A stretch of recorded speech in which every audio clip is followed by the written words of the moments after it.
Hi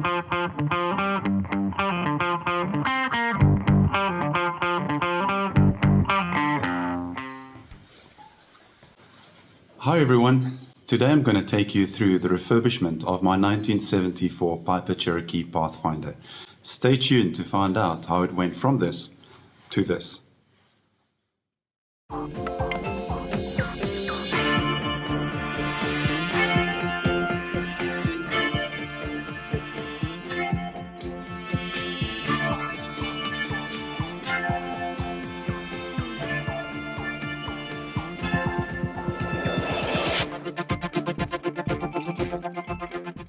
In a future video, I will cover my reasons for buying an airplane and the process that I followed. But for now, let's focus on the aircraft that I purchased, Zulu Sierra Delta Echo Delta. It is a 1974 Piper Cherokee 235 Pathfinder with an upgraded engine to 250 horsepower. I specifically wanted a 1973 or newer, as it had the stretched fuselage and the updated instrument cluster with a throttle quadrant. The stretched fuselage just made it a little bit more comfortable for the rear passengers. Delta Echo Delta was in great mechanical condition. In fact, it had just completed a top overhaul and had a recent new propeller. However, the exterior paint and interior started to show its age, last being redone in 2008, over 14 years ago. I only had the aircraft for 3 months and I was still getting used to my new base at Rand Airport in Johannesburg, South Africa, when I discovered this badge near the rear of the plane with the details of the company Skytrim that did the last refurb. I called Rico and they were still in business, and they were located at the same airfield as me. At the time, I didn't know what I wanted to do. I just knew that I wanted to redo the exterior and the interior.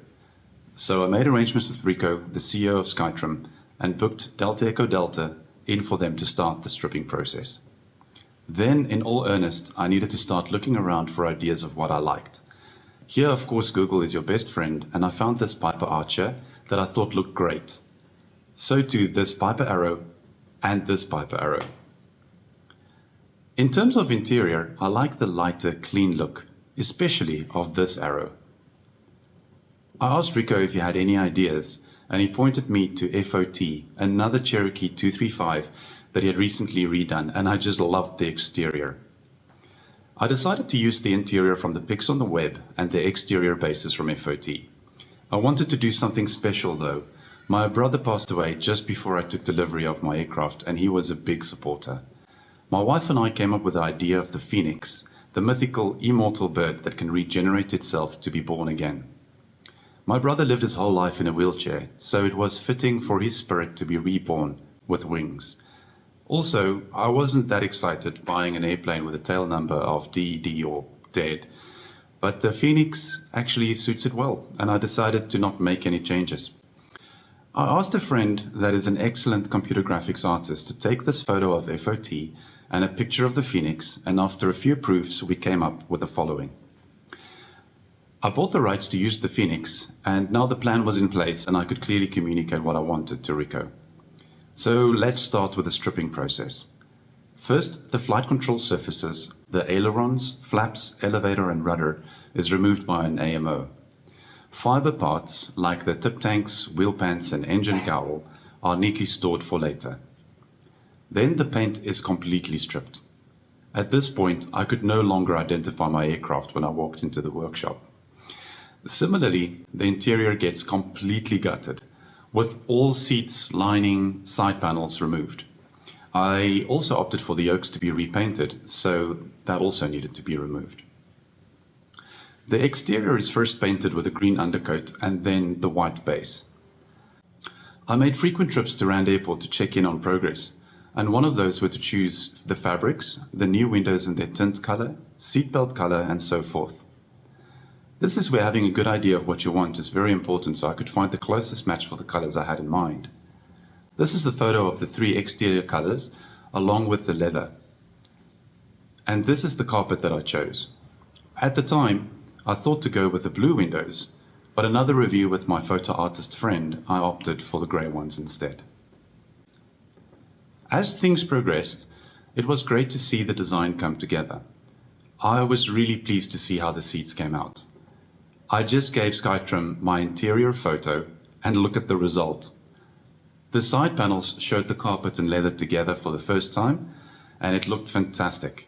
I'd asked for an extra pocket to be added so that I had a place to put my cell phone during flight. I loved the attention to detail, as every interior piece of plastic trim was resprayed and sometimes had to be rebuilt and resprayed. The Phoenix was a big deal for me, and it came out awesome. By now the exterior was nearly completed, and it was great to see everything come together. The new windows were also installed. I wanted to improve the instrument panel too. Of course, doing all glass would be great, but that is very big money, and maybe one day. I asked Rico if we can do something similar to what I had seen on a typical sling panel, which is carbon fiber. And he had the idea to dip the panels for a similar finish, and it came out great.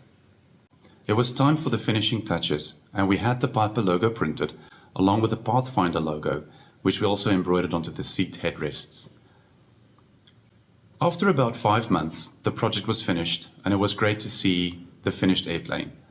Even though the aircraft is 48 years old, it looked like it had just rolled off the showroom floor. I was delighted and proud. It was everything I wanted it to be, and more.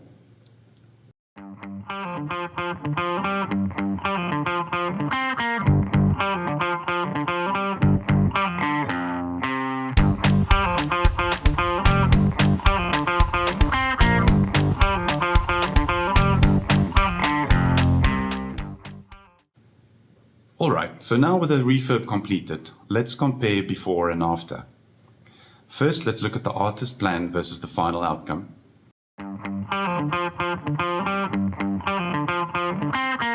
The old exterior versus the new exterior.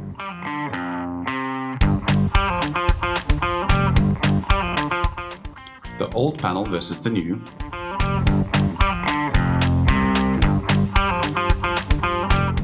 And the old interior versus the new.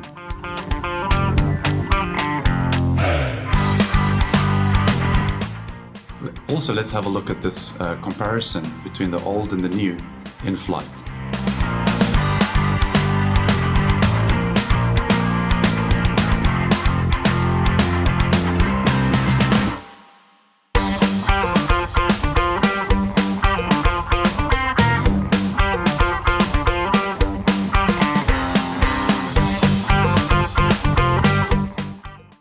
I was delighted when someone from an aviation forum in South Africa, avcom.co.za, sent me a photo he took of the aircraft in 1988. In the spirit of the Phoenix and rebirth, my refurb was in fact the third facelift. Here she is in 2003 and 2008.